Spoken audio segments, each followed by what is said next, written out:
La Fédération française des motards en colère manifeste contre la réinstauration du contrôle technique des deux roues. Jean-Marc Bellotti, bonjour.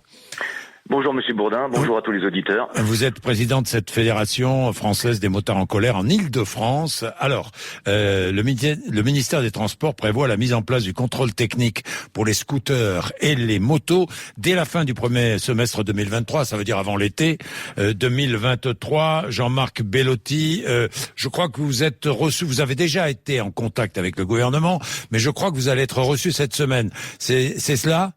C'est cela, notre bureau national va être reçu mercredi.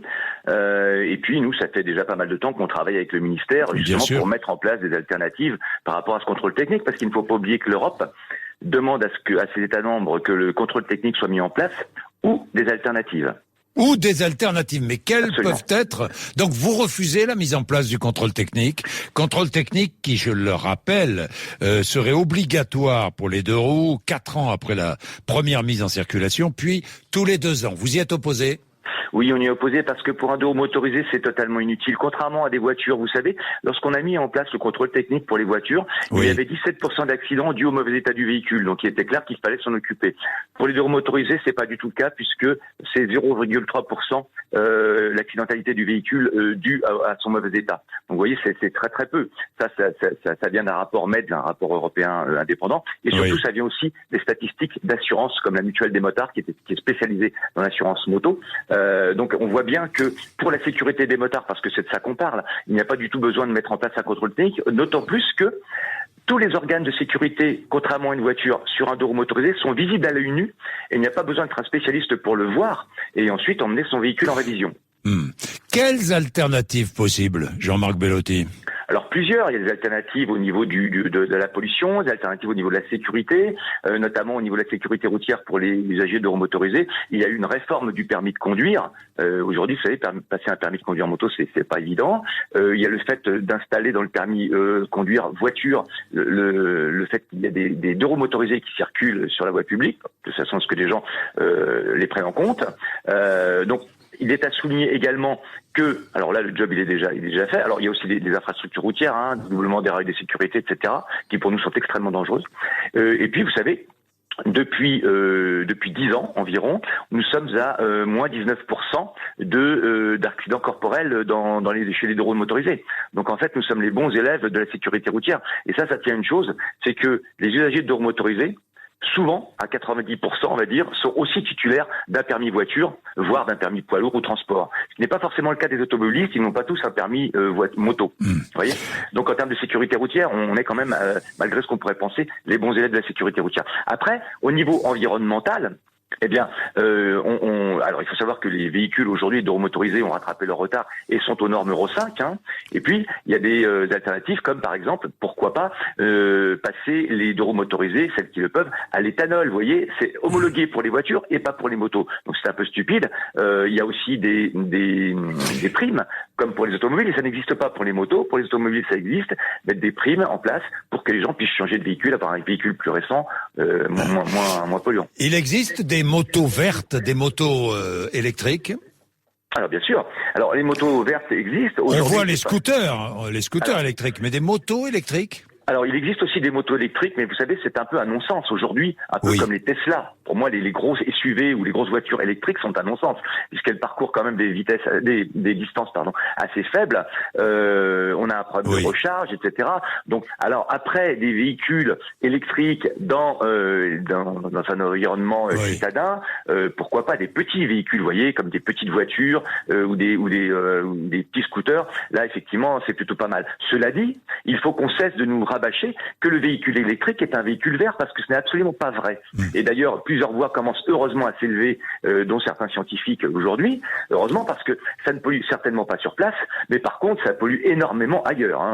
Et puis, vous savez, l'extraction de tous les métaux rares pour pouvoir fabriquer les batteries, ça commence à devenir compliqué. Et puis, on voit aujourd'hui qu'on a une problématique d'approvisionnement en termes d'électricité aussi.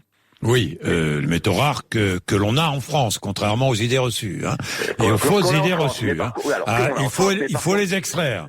Il faut les extraire. Il faut les extraire. Oui. Vous savez que pour extraire les métaux rares, pour extraire 1 gramme de métaux rares, il faut 1 tonne de terre. une tonne de terre que l'on va polluer parce qu'il faut la nettoyer, il faut beaucoup d'eau, et ensuite cette terre-là on la rejette.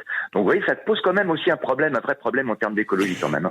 Bien, Jean-Marc Bellotti, 2 choses encore. Je vais prendre Gérard qui est avec nous, qui est au Puy-en-Velay et qui veut intervenir. 2 choses rapidement, Jean-Marc Bellotti. La première, c'est le stationnement payant pour les 2 roues à Paris notamment. Ça donne quoi aujourd'hui, Jean-Marc Bellotti? Beaucoup d'amendes?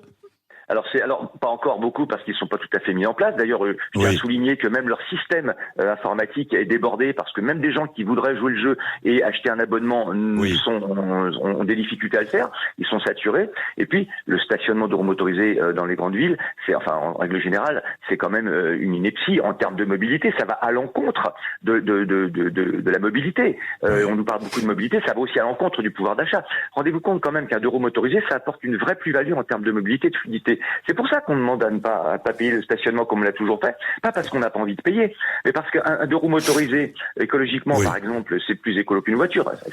Il faudrait être de mauvaise foi pour ne pas le reconnaître. À même distance, ça va rouler beaucoup moins longtemps qu'une voiture, puisque c'est pas soumis aux embouteillages. On prend beaucoup moins de place sur la voie publique. Sur une place de voiture, on met entre 3 et 4 2 roues motorisés. L'espace intérieur est optimisé, puisque nous n'avons que 2 places et qu'on voit bien que des gens viennent travailler dans les grandes villes avec une personne dans des voitures de 5 places. Alors on les stigmatise pas parce qu'ils peuvent pas faire autrement, les pauvres. Hein. Et puis le vélo, c'est bien, d'accord. C'est bien quand on habite à 5-10 kilomètres et qu'on fait pas beaucoup de kilomètres pour aller travailler. Mais par contre, quand on vient de banlieue de 40 ou 50 kilomètres, on vient pas avec un vélo. Et il faut pas oublier qu'il y a 900 000 personnes qui rentrent dans Paris tous les jours pour travailler, tout transport modal confondu. Que les transports en commun sont surchargés et que ceux qui vont être mis en place sont appelés aussi à être surchargés. Jean-Marc Bellotti, nous allons prendre Gérard, qui est motard, lui aussi, qui est au Puy-en-Velay. Bonjour Gérard. Bonjour Jean-Jacques. Bonjour. Vous êtes motard, vous êtes en colère aussi? Je suis motard, je suis en colère, mais avant d'aborder le sujet du contrôle technique obligatoire des 2 roues, je voudrais quand même revenir sur votre question concernant un sondage. Disons que 68% des Français accepteraient le 110 km/h sur autoroute. Alors, je vais repréciser les choses, c'est faux. C'est une interprétation du sondage. Le sondage, c'est 68% des Français qui sont prêts à baisser leur vitesse sur autoroute pour baisser leur consommation. Ce qui n'est pas tout à fait la même chose que d'accepter... C'est exactement ce que j'ai dit. Je vais vous dire ce que j'ai dit, parce qu'il faut bien écouter. J'ai dit 68% des Français seraient prêts à rouler à 110 km/h sur autoroute pour lutter contre le réchauffement climatique. Non, pour économiser du carburant. Vous avez pris, c'est pas... Non, c'est le sondage de l'ADEME. C'est un sondage réalisé par l'ADEME. Je veux dire, quand vous avez le prix du carburant à plus de 2 euros le litre, je peux vous assurer que vous faites attention. Hein. Et c'est pas une question écologique, là. Hein. C'est une question de pouvoir d'achat. Je vous dis, moi, la question qui a été posée et la réponse des Français. D'accord. Voilà. Enfin bon. C'est pas, ça ne veut pas dire, Gérard, ça ne veut pas dire que les Français sont favorables à rouler à 110 km/h. Je dis 68% des Français seraient prêts à rouler à 110 km/h sur autoroute pour lutter contre le réchauffement climatique. Bon, c'est pas tout à fait pareil. Oui. Gérard, voilà. D'accord, on est d'accord. C'est bien de repréciser les choses. Elles étaient précisées. C'est bien. Maintenant, passons, si vous le voulez bien, à la deuxième question, celui du contrôle technique des motos. Alors déjà, des 2 roues, pardon. Le contrôle technique des voitures, je trouve que c'est déjà une escroquerie dans la mesure où c'est un impôt qui ne dit pas son nom. Ça, c'est la première chose. Le contrôle technique des voitures, c'est utile aussi, Gérard, parce qu'il y a trop de voitures poubelles qui roulent actuellement. Qui roulait, parce que c'est plus difficile qui roulait aujourd'hui. Parce qu'il n'y en a plus, hein. Il y en a plus. Non, mais aujourd'hui, Bon, quand même, le parc moyen automobile français, c'est 15 ans, d'ancienneté. Donc, si vous voulez, ça commence à faire. Enfin bon, en tout cas, une chose est sûre, c'est qu'en ce qui concerne les 2 roues, et pour être un motard et pour connaître un certain nombre de motards, je peux vous assurer que je ne connais aucun motard qui n'entretient pas sa moto. Aucun. Oui. Faudrait être complètement fou pour ne pas faire réviser les freins de sa moto ou tous les organes de sécurité, puisque là, quand vous chutez, c'est pas une voiture, je vous le dis tout de suite. Donc déjà, c'est une ineptie en soi. Voilà. Donc c'est un impôt déguisé.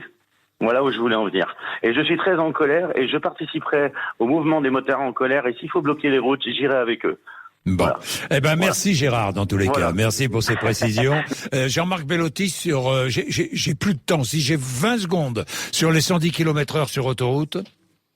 Bah, moi, j'ai juste une réflexion à faire, c'est que vous savez quel est le taux de mortalité le plus important sur les autoroutes? C'est l'endormissement. Oui, non, ça oui. Voilà. Oui. On est dans des voitures de plus en plus confortables, qui marchent toutes seules pratiquement, et du coup les gens ne sont plus acteurs de leur conduite et plus responsables de leur conduite. Donc à un moment donné, ça crée des accidents. Et bon, voilà. Alors 110 km/h, et bien après pourquoi pas 80, 90. Donc on arrive là dans l'éradication du transport personnel en fait, quelque part. Merci après, si Jean-Marc Bellotti. Français sont pour, allons-y. Merci Jean-Marc Bellotti. Merci.